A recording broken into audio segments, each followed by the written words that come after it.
କ'ଣ କରୁଛନ୍ତି ମୁଁ ଜାଣିନି, ମୋତେ ବି ନିମନ୍ତ୍ରଣ କରିଛନ୍ତି। ତେଣୁ ମୁଁ ତ ବିଜୁ ବାବୁଙ୍କ ଲୋକ। ଶୁଣନ୍ତୁ, ବିଜୁ ବାବୁଙ୍କର ତ ଲିଗାସି ରେକଗ୍ନାଇଜ୍, କିଛି ଅସୁବିଧା ନାହିଁ। କିନ୍ତୁ କ'ଣ କରୁଛନ୍ତି ମୁଁ ଜାଣିନି, ମୋତେ ବି ନିମନ୍ତ୍ରଣ କରିଛନ୍ତି। ତେଣୁ ମୁଁ ତ ବିଜୁ ବାବୁଙ୍କ ଲୋକ। ତେଣୁ ଅଭିୟସଲି କ'ଣ ହେବ ମୁଁ ସିନା ଗଲେ ଜାଣିବି। ଆପଣ ଯିବେ ଆସିଲେ କେତେ? ମୋତେ ଡାକିଛନ୍ତି, ମୁଁ ଯାଏ, ଜାଣିଛି ଆପଣ ଡାକିଛନ୍ତି। ବିଜୁ ବାବୁଙ୍କ ଯିବାର ଅସୁବିଧା କ'ଣ ଅଛି?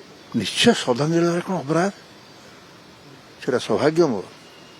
ତେଣୁ ସେ ଦୃଷ୍ଟିକୋଣରୁ ଏଥିରେ ତ କିଛି ନାହିଁ, ସବୁ ଦଳ ଲୋକ ଡାକିଛନ୍ତି। ଆଉ ବିଜେପି ଲୋକ ବି ସେଠି ଯାଉଛନ୍ତି। ମୁଁ କାହିଁ ଆଉ ଯିବି, ମୁଁ ତ ବିଜେପି ଲୋକ ବର୍ତ୍ତମାନ, ଆଉ ବିଜୁ ବାବୁଙ୍କ ଲୋକ।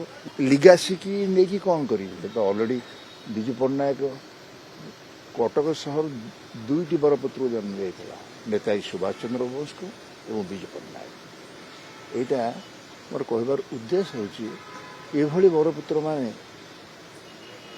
ଜନ୍ମ ନିଅନ୍ତୁ ଏବଂ ସେ ଯେଉଁ ରାଜନୀତି ଏବେ ନାହିଁ, ସବୁ ବଦଳି ଯାଇଛି। ତାରି ଭିତରେ ଆମେ ଲଢ଼େଇ କରୁଛେ, ବଞ୍ଚୁଛେ। ଆପଣମାନେ ସାମାଜିକ ବ୍ୟବସ୍ଥା ଭିତରେ ଯେଉଁଭଳି ସବୁ ପ୍ରଦର୍ଶନ କରୁଛନ୍ତି ସତ୍ୟତାକୁ, ସେଇଟାକୁ ମୁଁ ସମର୍ଥନ କରୁଛି। ସାର୍, ଯଦି ପୁରୁଣା ଲୋକ କିଛି ଏକାଠି ହେଇକି ବିଜୁଳି ଗ୍ୟାସ୍କୁ ନେଇକି ଆଗକୁ ବଢ଼ନ୍ତି, ଆପଣ ତାଙ୍କ ସାଙ୍ଗରେ ରହିବେ ସାର୍? ସେ କଥା ମୋତେ ପଚାରନ୍ତୁ ନାହିଁ। ମୋତେ ଯେଉଁଭଳି ହତ୍ୟା କରିବା ହେଇଛି ରାଜନୀତିରେ, ମୁଁ କହିବା ଉଚିତ ନୁହେଁ। କାରଣ ମୋ ପାଖରେ ତ ପଇସା ନାହିଁ, ମାଗଣା ମାଣା ଏତେ ବାଟ ଆସିଲା, କେତେ ଜିତିଥାନ୍ତେ? ଆଉ କ'ଣ ବିଜେଡ଼ି ଅଛି? ଆଉ କ'ଣ କହିବି? ଯଦି ଅଛି ସେ ରହିବ, ସେମିତି ଥାଉ।